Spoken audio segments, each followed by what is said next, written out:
Hi all, my name is Adam Martin. I'm from PYC Therapeutics in Perth and from Macquarie University in New South Wales, Sydney.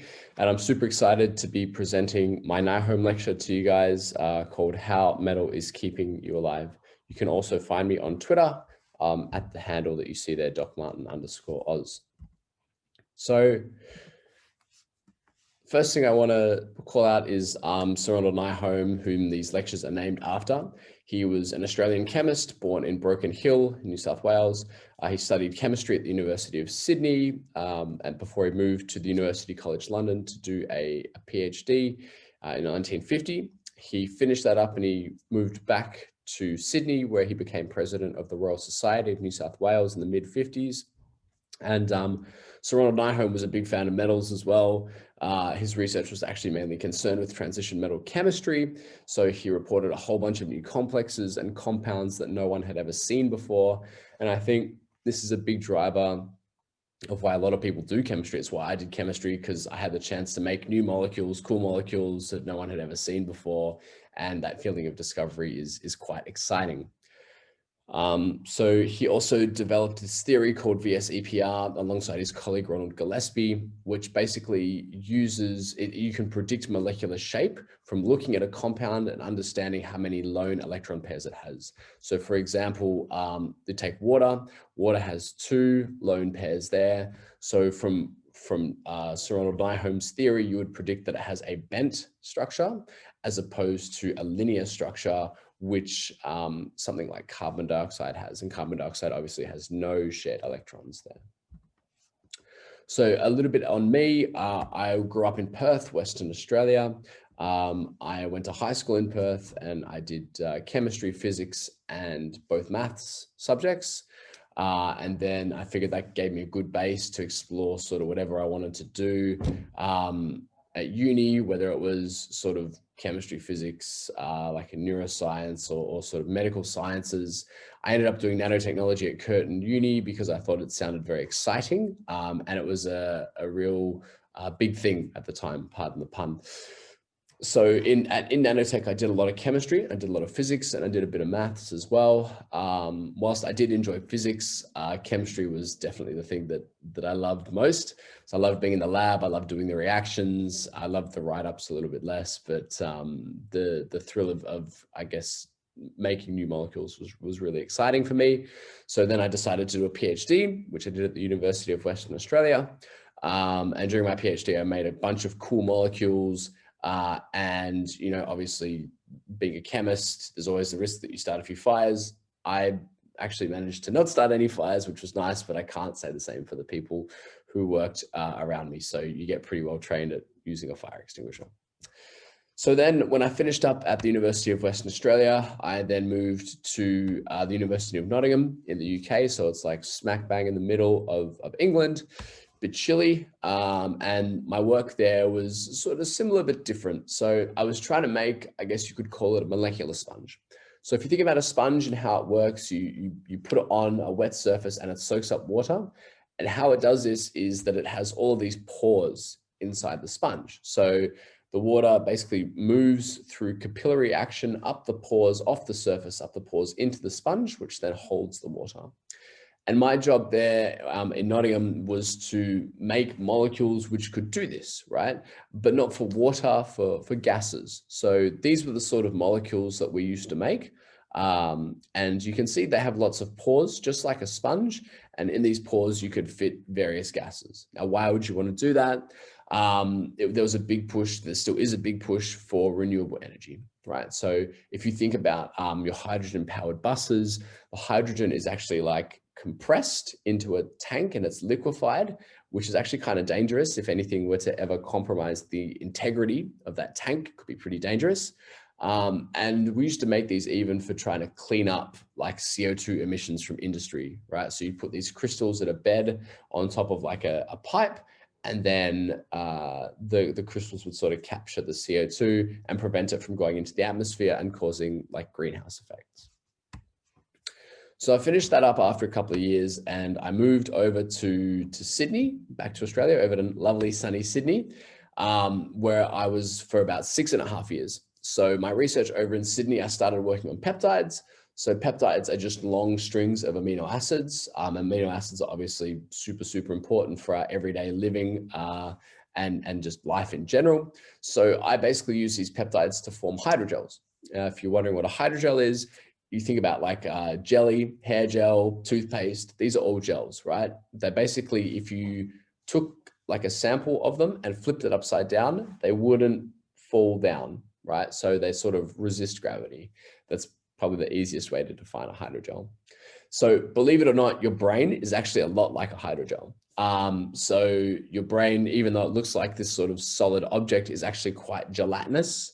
And it needs to be this way, right? So if you think about in your brain, you have all these neurons firing off everywhere. You have all sorts of other cells going on, and it's actually supported by this network. Think about it as like a web, like a cross-linked spider web almost, right?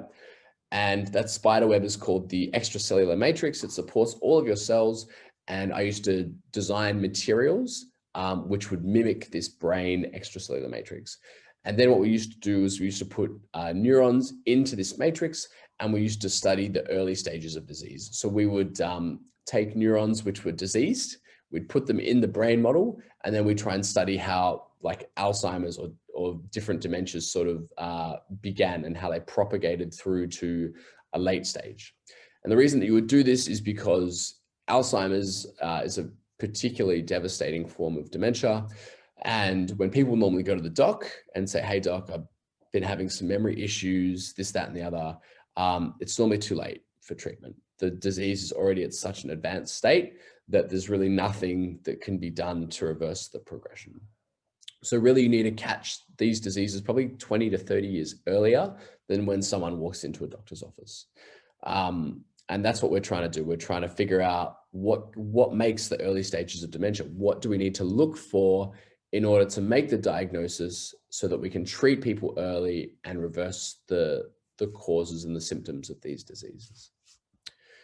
So in February this year, I sort of finished up at Macquarie. I still have an adjunct appointment there, but I moved over to PYC Therapeutics in Perth. Really lucky that we moved right before the coronavirus kicked off. So that was good timing. And what we do at PYC Therapeutics is that we make drugs for children that have rare eye disease. So these kids typically start to lose their night vision initially as the cells in their eyes die off, and then eventually they will go blind, which is really quite tragic. So what we do is we make these drugs to treat them, and what I do is I'm in charge of the chemistry. So I work on designing new molecules, manufacturing them on a large scale, and adhering to like, I guess, proper clinical grade manufacture, and shipping them to patients worldwide. So let's transition from my background into the actual lecture, which is about metals. So I guess the question is, what is a metal? All of these elements in the periodic table are metals, right? And there are a few things, a few common threads which sort of pull them together and define them. They're shiny or lustrous, so they have a sheen. Metals also conduct heat and electricity, and they are malleable and ductile. So you can either bend them or you can pull them into shapes. And there's one reason for all three of these properties, and that is electrons, right?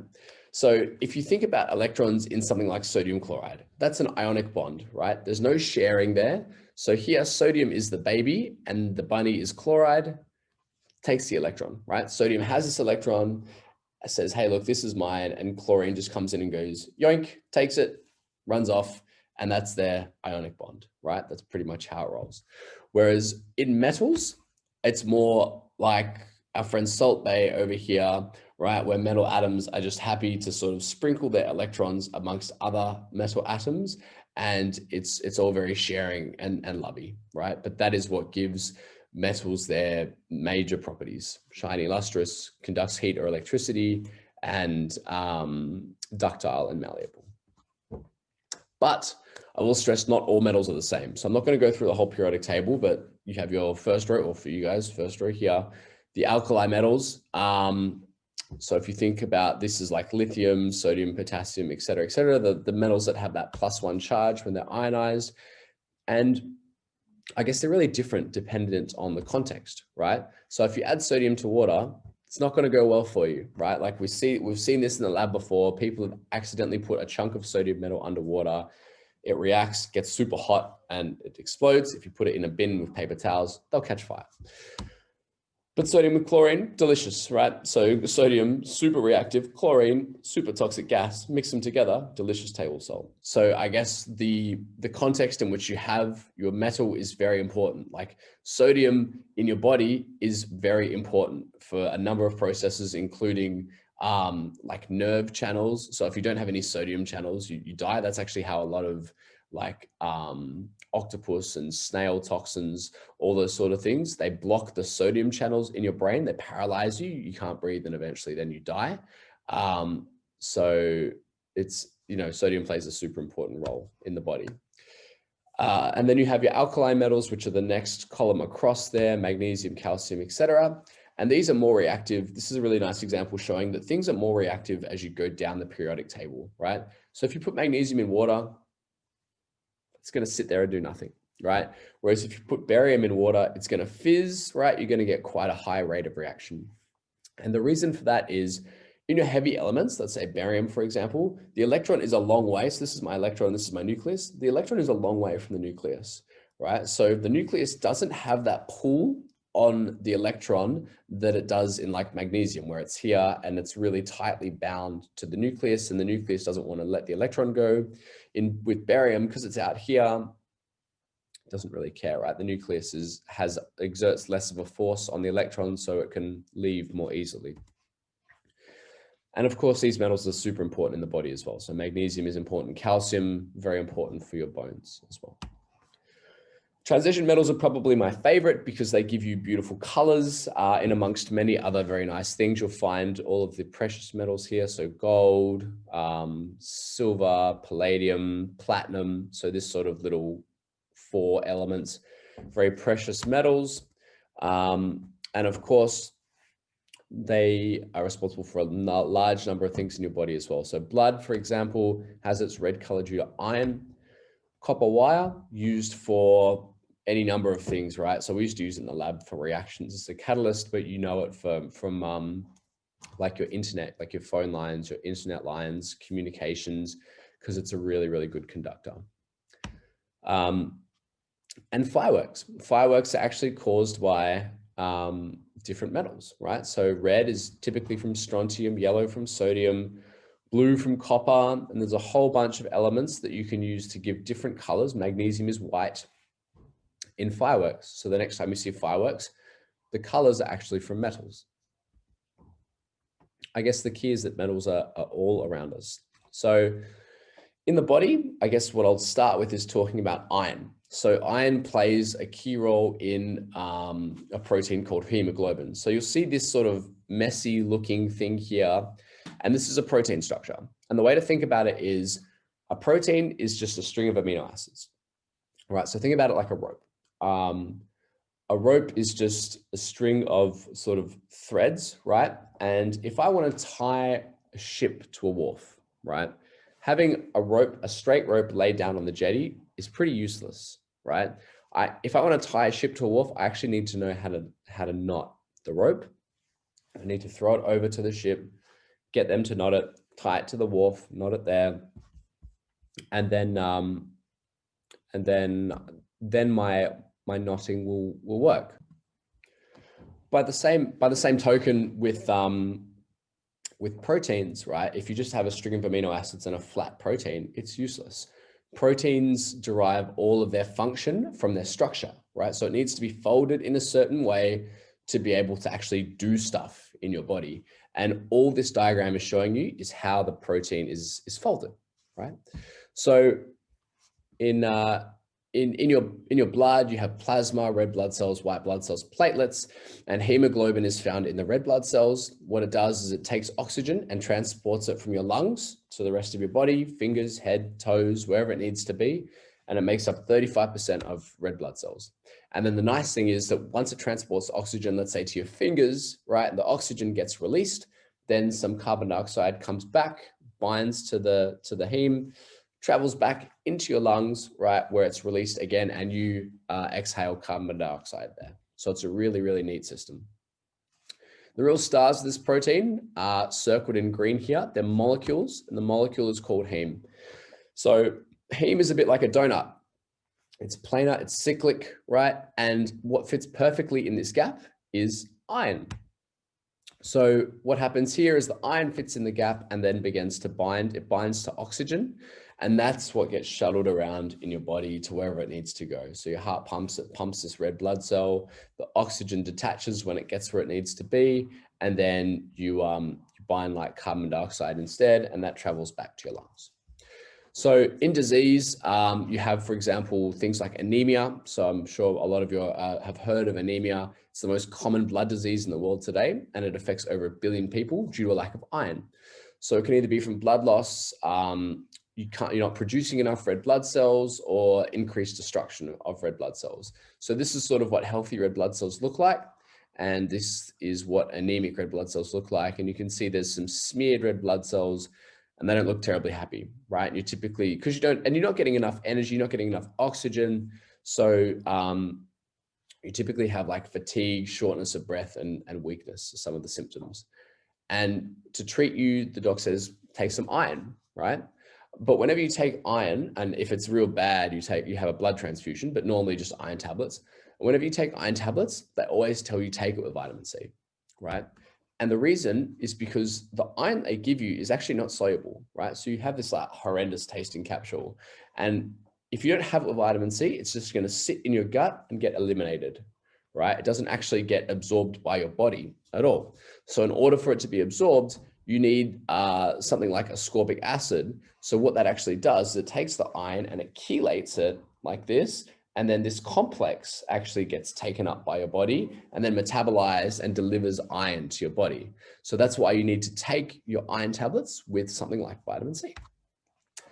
So if I flick over to calcium, so bone contains calcium as a structure called hydroxyapatite. And this is sort of what it looks like here as a crystal structure. So you have like various bits of calcium studded in it's a very uniform array throughout your bone, right? Like very uniform arrangement of calcium around, like throughout a leg bone or arm bone or whatever, right?